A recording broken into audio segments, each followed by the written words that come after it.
All righty then. Hey, listen, better late than never. That's what Tony Finn always says. Welcome in here, guys. Another edition of the NBA Tip-Off Show. It is powered by WagerTalk.com. I'm Joe Raineri. Find me over at SportsGrid.com. We are joined, as always, by Rob Vino of SportsMemo.com, along with Mr. Ski Prophet there, WagerTalk.com, Tony Finn, WagerTalk.com. Ran a little late here today, guys, but working on some stuff for you. Plus, it's a loaded card, and somehow or another, we managed to lose the doc. I don't know what happened. We were a lot of shit talking was getting prepared here today. I'm not going to lie. There's a lot of sawbucks that need exchanging.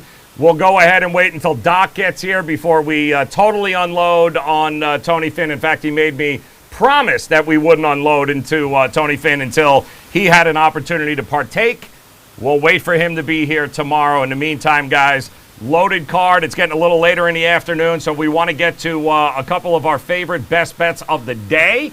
And want to welcome you guys in the chat rooms that hung out and waited for us. Appreciate it. Don't forget, WagerTalk.com, SportsMemo.com. Get Rob, get Ski, get him for a year, get everything you need, all there right now. In fact, guys, I'm not going to lie.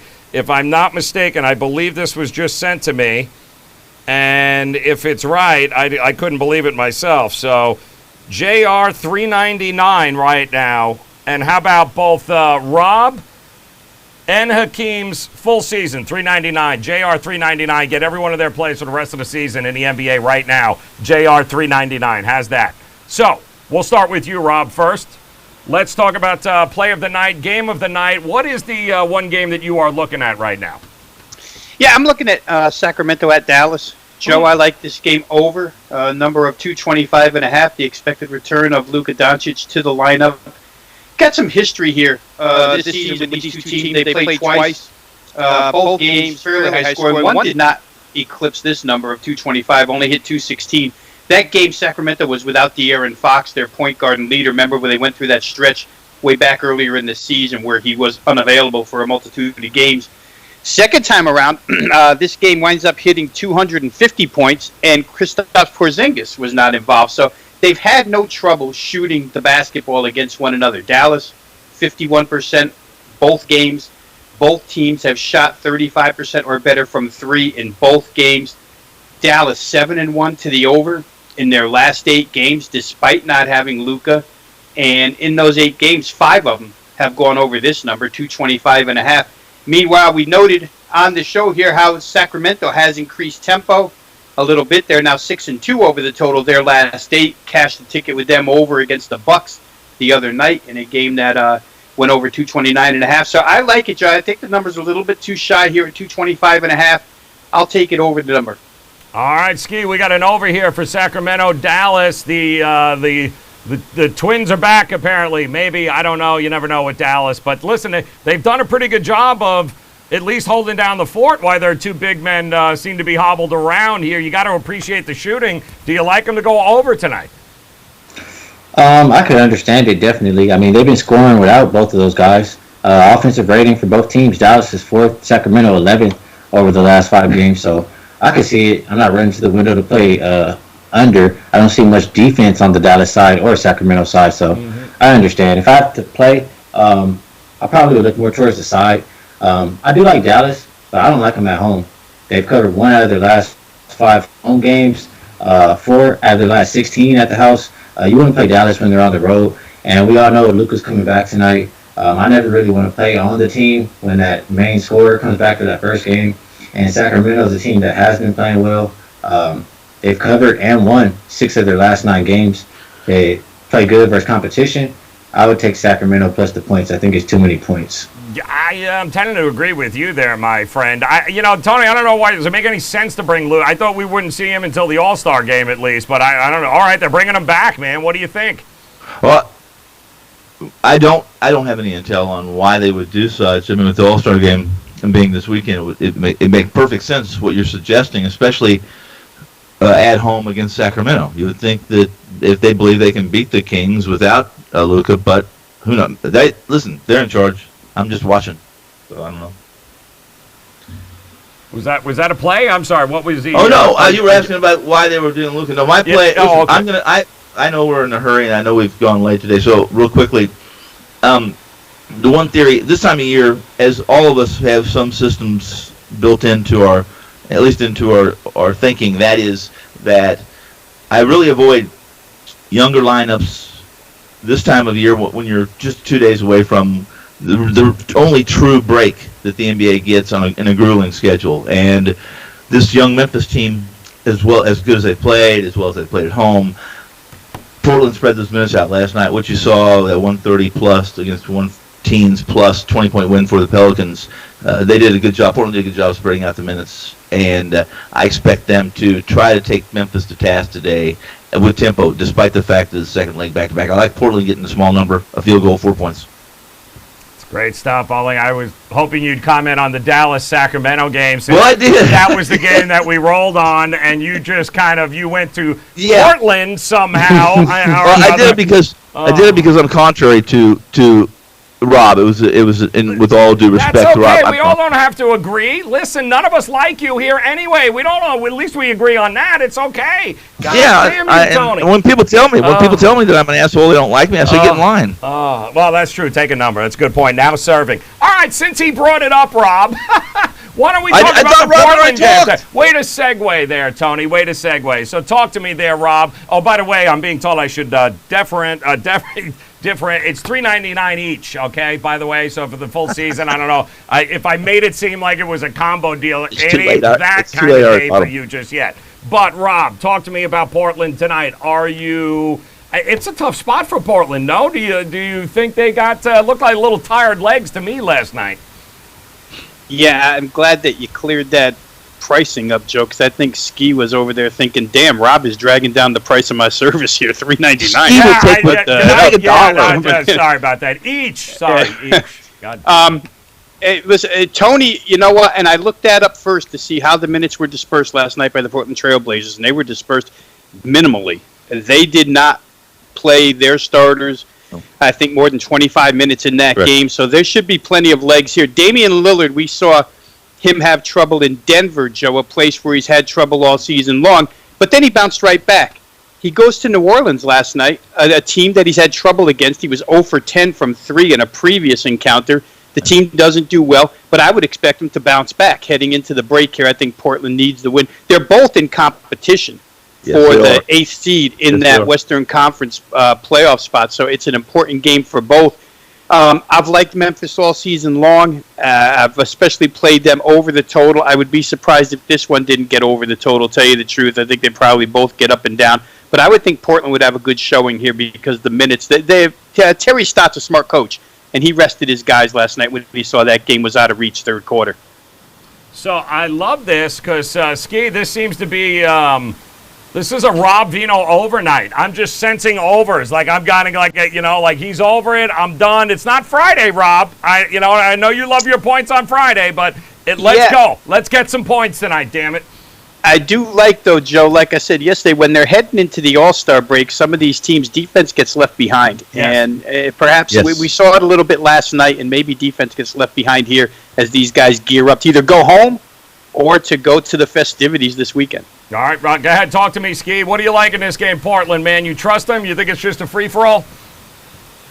I think it's a very important game for them. I think every game is important, especially versus the team who's in front of them, right? Yeah.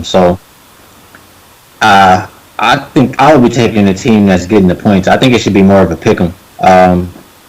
Portland, they've been playing well lately. They had a bump in the road. Memphis, they haven't been shooting the ball well, but I don't expect that to last, especially versus this Portland defense.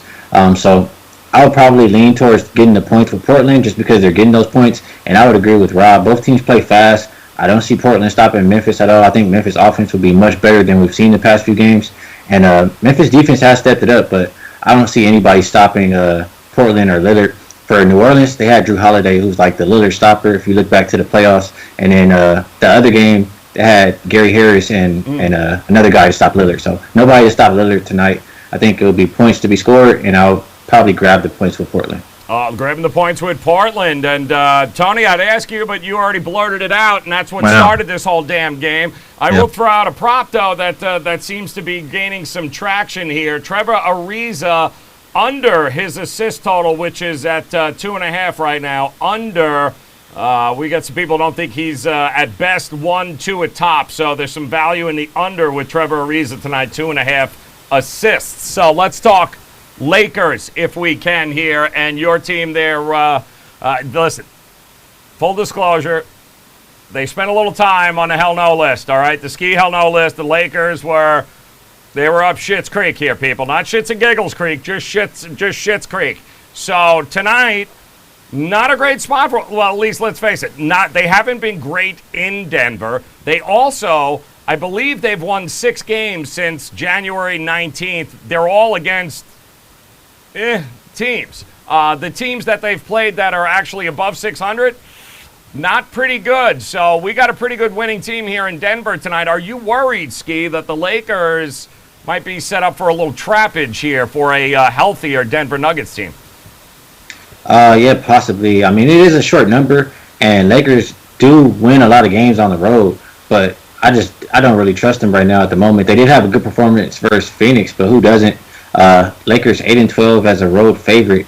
It is that short favorite, but Denver's playing good ball right now. They've covered 6 out of their last 7 games. They've been a home dog only 3 times. They're 2-1.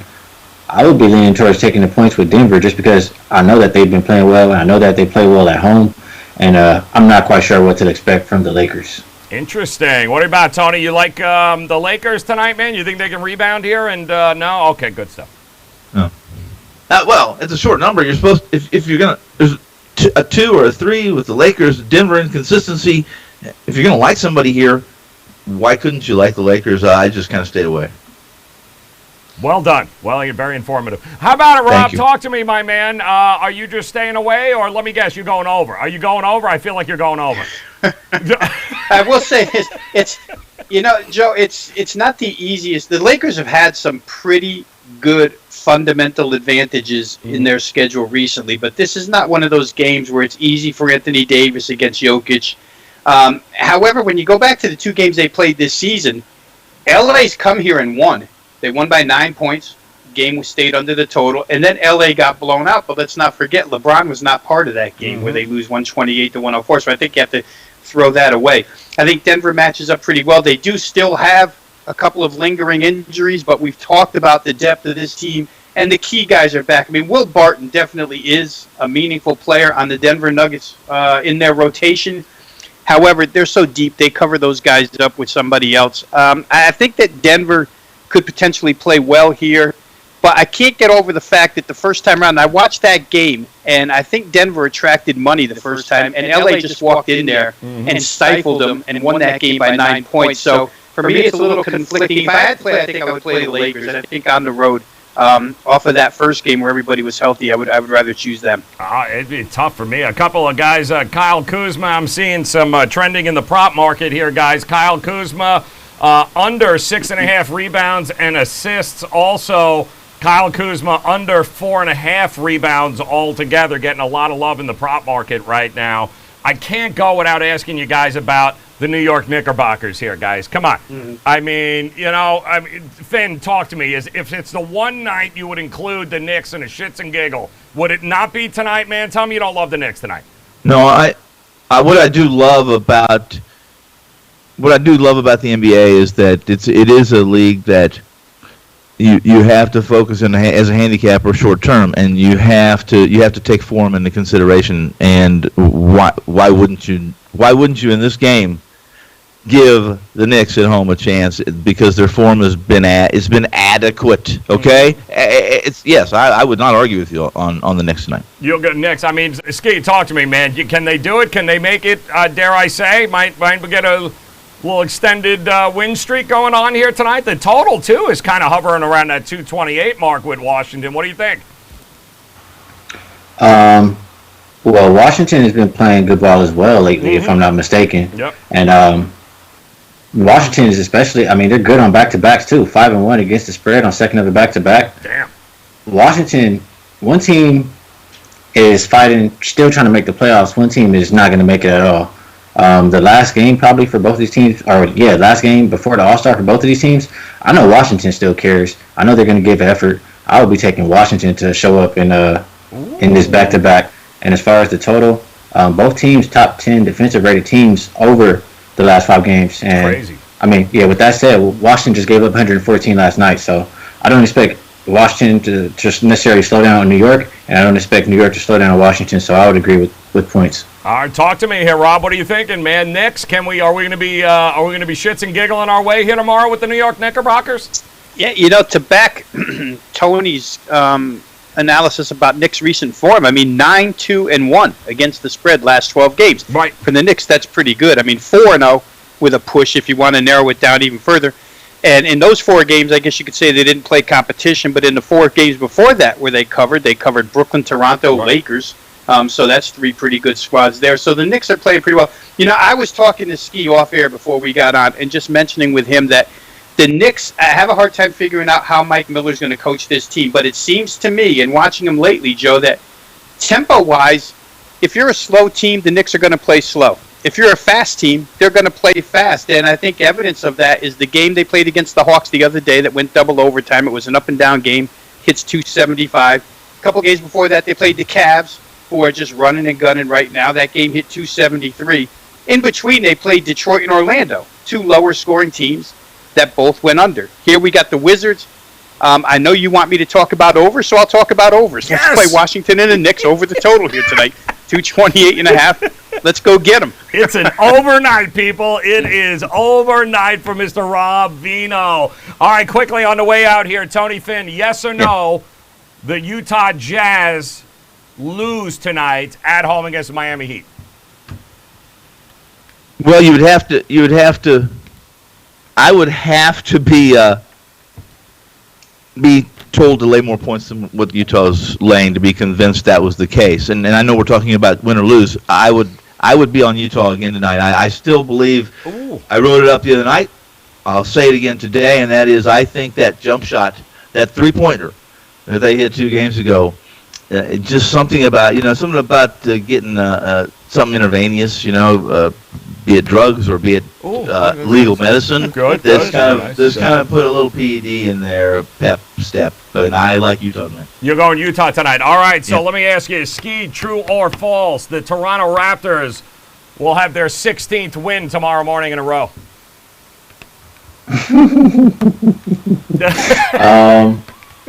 I'll say true. Oh, damn. Rob, I don't know. Yes, no? What do you think? Raptors keep it rolling? Yeah, and it's a quick turnaround, right? They win by 1 point the other day without Kyle Lowry, 119, 118, I think it was Saturday, but Lowry's back now. We know about, I don't know if Serge Ibaka's in or out, Joe. Brooklyn's playing really well. He got the flu, yep. Yeah, and Brooklyn's playing pretty well lately, but I'll say Toronto wins the game. Somehow, some way, that team just finds a way to win. So I'll say yes, they'll extend the winning streak. Raise your hand. The Atlanta Hawks and Cleveland Cavaliers, 240 points or more tonight. Over, baby. That's what we're talking about. We just covered every damn game on the card here, and we did it in 18 minutes, man. Fantastic, guys. Don't forget, Rob Vino, sportsmemo.com. We also got Ski at WagerTalk.com. Separate. $3.99 for Rob, $3.99 for Ski. Get them the whole year. NBA plays, all yours. Never miss a play. And then there's Tony Finn. Best bet, Tony Finn. Go. Lay it out. Best bet? Best bet. Portland. Rob, best bet tonight. Best bet, Sacramento, Dallas, over 225. Ski, best bet tonight. Washington Wizards plus the 3. Damn. Shits and giggles. 2 money line parlays. Give me the Knicks and give me the Nuggets. Knicks, Nuggets. Shits and giggles parlay. 2-teamer. Yes. Money line? 2-teamer money line. Give me Knicks and Nuggets. Tell the Wager Talk corporate office that I'm late to studio work. Yes, guys in the yes. Tony Finn is running a little bit late. He's on his way. A lot. Promise. But he's going to pretend like he is. Ski, Rob, Tony will be back again tomorrow, guys. There is an abbreviated card, just a couple of games, but we're going to get you caught up with props and all our all-star bets and everything else. We'll get you all hooked up tomorrow. Come back and join us. Appreciate you spending the time with us here today. Sorry it took so long for us to get there. Good luck with the plays tonight, guys, and we'll talk again. And if you happen to get fired tomorrow, it is what it is, Finn. You've always got a place in our heart, though. Always a place in our heart. I know that my destiny is to do great things. And by the way, Rob has a big play in the NBA tomorrow, so don't anyone miss this show. Ooh, teaser. That's what we call a teaser. Shits and giggles. Knicks, Denver. We'll talk to you guys tomorrow. Have a great night. I hope you have a big play tomorrow, Rob. Just what I need.